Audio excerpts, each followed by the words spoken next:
There are moments in life when we look at our circumstances and believe they are final. We accept the world as it is, instead of questioning the world as it could be. But Neville Goddard dedicated his life to teaching one simple truth. Your reality is not created by what you see. Your reality is created by what you believe about what you see.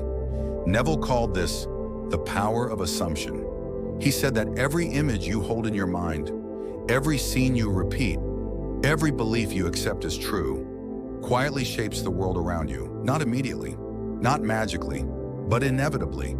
Because the mind does not simply observe reality, it translates it, it filters it, and over time, it recreates it. Neville taught that your inner state always comes first.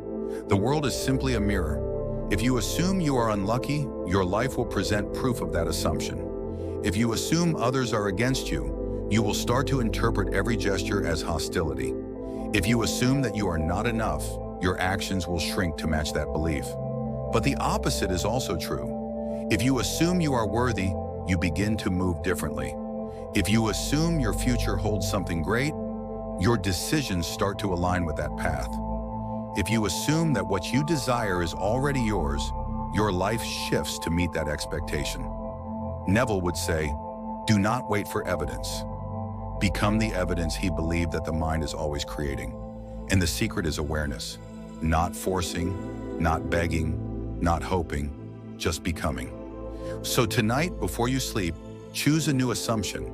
Not an unrealistic fantasy, but a quiet, steady truth you want to grow into. See yourself calm. See yourself capable. See yourself guided. Hold the image gently, like a flame cupped between your hands. And when doubt arises, don't fight it. Just return to the image. Return to the feeling. The world will catch up, because life does not respond to who you are right now. It responds to who you believe yourself to be. Neville said, change your conception of yourself, and you will automatically change the world in which you live. The mind makes the mold. Reality fills it. So the question is not, what do you want? The real question is, what are you willing to assume as true before the world gives you proof? That is where transformation begins.